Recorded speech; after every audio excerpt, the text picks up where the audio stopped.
Okay, so they released one of the mage talent trees today. They released Frostfire. Honestly, when they said they were doing this, I thought they were going to release all of them. Maybe that was naive of me, but yeah. So here's the Frostfire one. I've already been through it, looked through it. I think there's some really good stuff, some stuff that people will probably be upset about, and obviously some stuff where you're like, what the heck is this? So let's go through it. All right, let's go through it. So the first one's gonna be Frostfire Mastery, and this is going to interact later on in the tree. It's actually something they've been doing a lot for a lot of the specs, where like there's some stacking thing as your first node, and then when that's at like full stacks, it doesn't affect later in the tree. But here we have casting fire spells gives you 1% haste. Frost ones gives you 1% mastery. This one would be interesting because as damaging spells generate it, it's not clear whether it's just casting the spell generates it or if like the damage does. Because obviously, if damage generates it, then the AoE spell would just fully max this out, and that might be too much. Or any spells that have like multiple damage instances against one target, right? So like Comet Storm hitting, with a little bit of time between it might also stack this. I don't know. We'll have to see how that works. Personally, I'm more of a fan of like it having reduced stack generation for AoE, so it still generates stacks when you use an AoE spell, because otherwise it's going to take a really long time to stack up, and that'll play into stuff later. But extra stats, always good. On the left, we have this choice node, which is kind of bad, because we have either a 25% additional barrier, which is a little bit better for fire than frost, because these barriers don't really have good effects, but frost does have a bit of a bigger barrier than fire, so fire gets a little bit more from this talent. That's fine. And then this, where just like in your ice block you can move slowly, and this doesn't seem to apply to ice cold at all. And then it triggers a blast wave, which is maybe good for PvP, but not so good in PvE. And I mean, maybe you could take it. That's like your insane parsing strategies. You take this, and then you press ice cold for DPS or something. I don't know. Whatever. We'll see how that goes. On this side, we again have a really weird talent choice where Elemental Affinity, cooling your frost spells reduced by 10%, Frost, cooling your fire spells reduced by 30%. This is weird because this doesn't really have like DPS connotations, it's like different ones. For instance, for fire, the main frost spells you'd expect to be reduced is Ice Flows, because Ice Flows is a frost spell, and Ice Block. So a 10% reduction on those is actually pretty nice. But for frost, this 30% spells that are being reduced is mainly going to be CC spells. So Blast Wave and Drain's Breath will just have a 30% shorter cooldown, which is a bit wild for Mythic Plus, honestly. If you want to be the person CCing, which most people don't. So, yeah. And this one is just really bad. Like, what is this? Cauterize resets the cooldown of your frost spells. And this doesn't apply to Ice Block, and then Cold Snap resets the cooldown of your fire spells. So this has the same thoughts as this one. The only thing is like if Cauterize gives you 3 stacks of Ice Flows, but again, that doesn't really matter. And it's also possible, like here, they're just like coding this with Cold Snap, and honestly, I don't think Cold Snap affects Ice Flows, but I have no idea. Anyway, now we get to the meat of the tree. I don't think anyone's surprised by this, but we got Frost Firebolt replacing Frostbolt and Fireball, and that just does some slow and causes Frostfire damage over 8 seconds, and it generates a stack of both of these, which is pretty important, and we'll come back to that later for Frost. The interesting thing to note here is since this replaces Frostbolt and Fireball, it's going to get probably the benefits of all those talents and everything that affects them. For Fireball actually has a longer base cast time than 2 seconds, right? It is a 2.25 second cast time, I believe. So, yeah, you're actually getting a shorter cast time Fireball from this as Fire, which might be wild. Maybe they changed this so that like it's actually like that, because that would actually cause you to probably cast Fireball even sooner than, I mean, you already cast it even sooner than 100% haste technically. Like it's better like 90 something percent haste, but this might make that even lower if that's true. So interesting. But yeah, now we move on down to the very much cooler effects. So we had Isothermic Core, where Comet Storm calls down Meteor at 100% effectiveness, and Meteor calls down Comet Storm at 150% effectiveness. This is great, for Frost. You can do Comet Storm or Orb Comet Storm, kind of cold Comet Storm Orb, and they will call down 2 meteors, and they'll both shatter. That's pretty crazy. For fire now, you're only ever using meteor in combust, and the interesting thing is Comet Storm is actually pretty similar to meteor in the fact that it's essentially calculated on impact, and at that point, you also need like the same amount of combust duration to remain, but that doesn't really matter.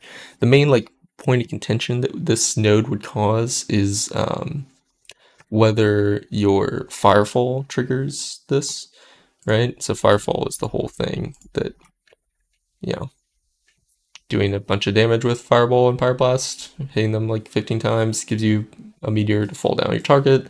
Normally, I would say that we would maybe expect that not to trigger this because Frost's equivalent like doesn't trigger on cast things, but you never know.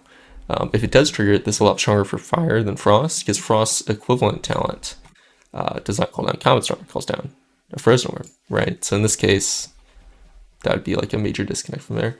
You could argue that this shouldn't call Frozen Orb and should instead call Comet Storm.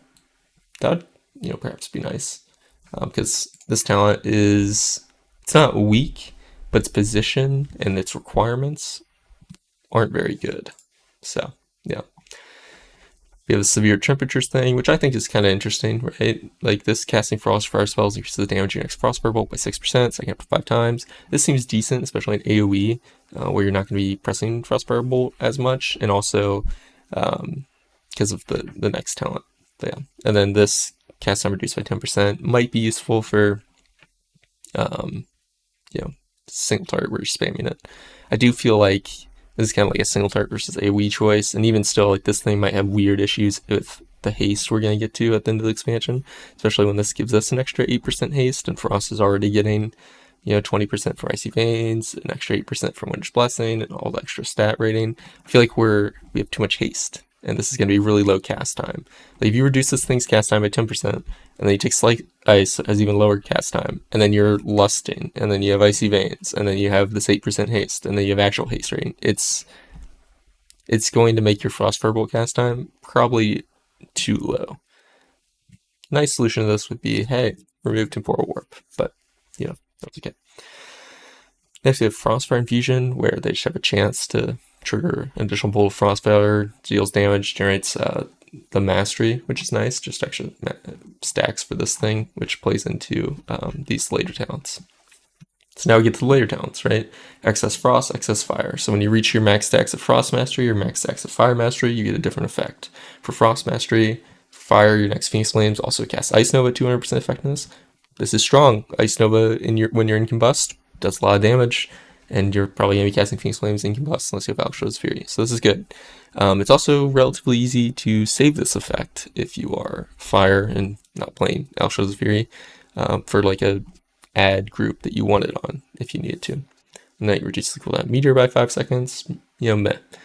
Frost, reaching it causes your next flurry to also cast Ice Nova at 200% effectiveness. And then when you consume it, reduces the cooldown of Comet Storm by 5 seconds. This is really good for Frost in Mythic Plus because it allows you to do your like one unfreezable, multiple freezable rotation very easily. You don't have to like pre-plan for that. You can just flurry after your Glacial Spike and have this happen. So yeah, that's pretty nice. It is, however, a lot harder for you to like save this if you wanted to, hit it on Laradar ads. That'd be a lot harder to do. So versus Fire, which has a lot more control over the proc. For the Fire Mastery one, it just causes your Fire Blast to apply Living Bomb, and then it causes your Ice Lance to apply Living Bomb. And there's actually a severe disconnect between the rewards here, where these were a little bit the same, except Comet Storm gets more CDR from it, relatively, since Comet Storm just has a shorter cooldown. Here, Living Bomb gives you 10 seconds Phoenix Lance reduction, but it gives you Brain Freeze for Frost, and Brain Freeze is like, it's way better than 10 seconds of Phoenix Lance reduction, so nice. Also, Living Bomb is still really bad at 150% effectiveness. Like, this has to be like 400% if you want to do damage. But hopefully they're going to buff the base Living Bomb, so we don't have to worry about this. And then we have Frostfire Empowerment, right? Your Frost and Fire spells have a chance to just make your Frostfire Bolt crit. I didn't even see that it was always crit, so you don't even need to shatter it. In fact, you want to not shatter it. So always crit, it'll explode for 80% damage and be instant cast. This is sick for fire, honestly, to have an always crit thing. That's pretty nice. I didn't realize that. This explode for 80% damage, and then the instant cast is interesting. So we would potentially expect this to interact with Fractured Frost, which would be very strong but very RNG. Fresh Frost, if you don't remember, is this talent where your Frostbolt is at 25%. It's 50% when you have it double stacked. Chance to hit up to 2 additional targets, right? I mean, imagine that. You're splitting this thing, and it would critically strike on 3 targets, cleave at 100% value, and then explode 80% damage to nearby targets from all 3. That's kind of wild. That would be kind of wild. The only thing is, it would be a 50% chance. And so it'd feel really bad if that didn't happen.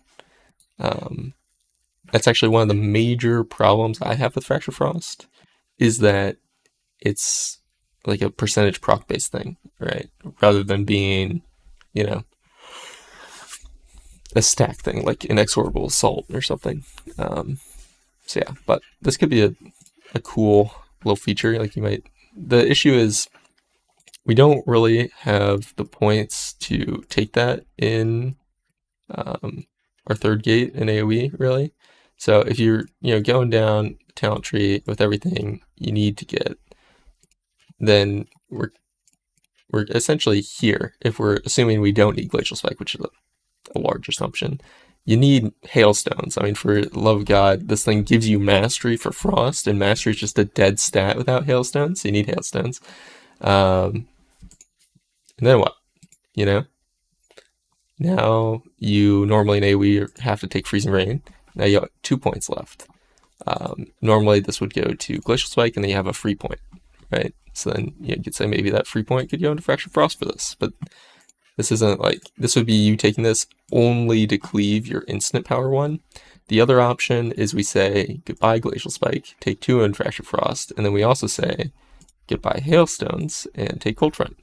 And then you would just essentially not Ice Lance, which is not very bad. Like, this is, if Frostfire Bolt is actually that good and Glacial Spike isn't tuned to be super strong, there is definitely potential that this shows up, because there was other builds prior to the rework that were similar to this and better, like significantly better, at 3 to 5 target counts with Cold Front. But you generally didn't take Freezing Rain there. You were playing like Deep Shadow or something.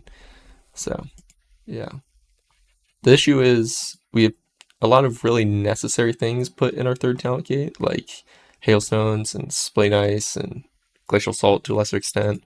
And then like the fact that you need to go through Freezing Winds to get Cold Snap is really bad.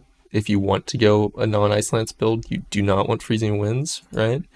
So this would need to be shuffled a little bit. It would be better if, honestly, you had to go through like, it would be better if you didn't have to go through Freezing Winds at all, right? Because if you want the choice, maybe you can draw something like here to there, right?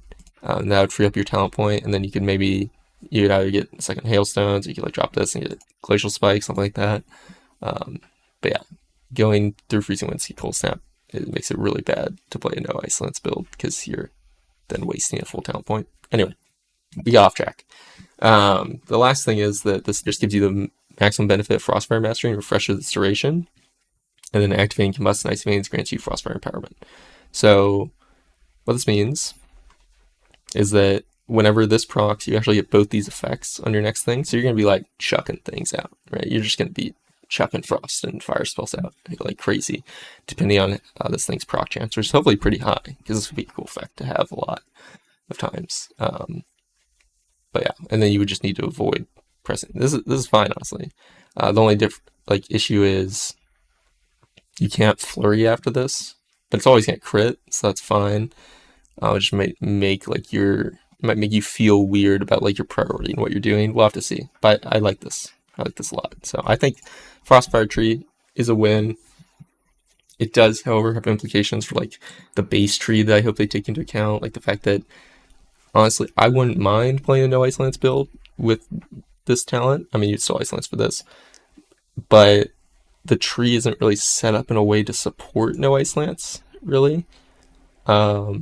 So they would need to shuffle things around, and Fractured Frost honestly needs some redesign, and it might make more sense if Cold Front calls down a Comet Storm and takes less than 30 Frostbolts and Flurries, because that's a lot.